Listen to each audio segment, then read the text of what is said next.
yan niya? Ha? Ano yan? Adobong baboy. Akala ko nangutan ka ng gabi. Yo, may binigay si Yaya sa ulam namin, no. Ganito talaga ang mga katropa pag kapitbahay dito sa probinsya, nagbibigayan po. Yan po. Bait talaga ang mga kapitbahay namin. Biruin mo yan, galing pa dun sa likod, pumunta rito at bibigyan kami ng ulam. Bibigayan lang kasi dito sa probinsya.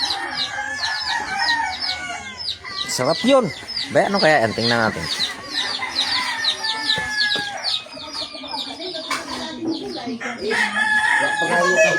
Ano mo? Kumakain. Ano yan? Wow, isda man din. Humba. Kandupe. Yaya, oh. Uli na ka. Talagang... Ay, salamat sa ulam, ha. Walang sakayan. Ang bilis mo naman nakagulay ng gabi. Ang bilis. Yun ako, yung mga one now. Mama, te! Ang pabitaw ko. Nagbigay si Yaya ng ulam, ha. Dami man sa ating mga Ano to, prito na ano? pritong kuan. Inuno na ng isda ni ate. Mga natin. Oh, pinahubas man ang iya. Nindot man ang pinahubas o na ang sabaw. Ayun, masarap.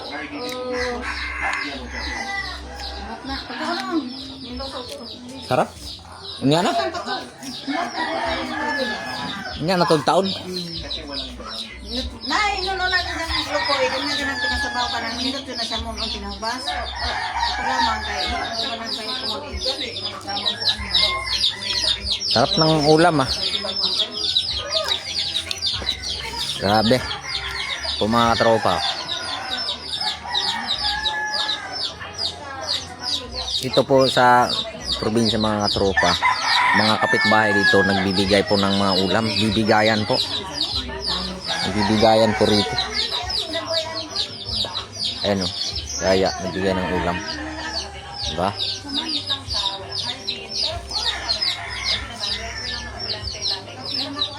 Pamangkin ko.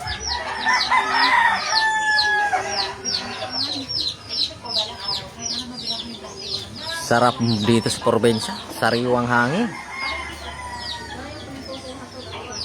Kami sa Maynila.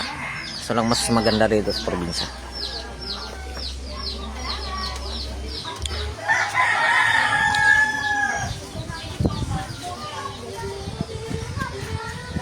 Kung mga katropa. Ito yung bahay namin. Marami pang gagawin dito sa bahay namin dahil wala pa tayong pera, kaya temporary lang muna yung dingding namin. At least malamig, isa mainit. Ano ba?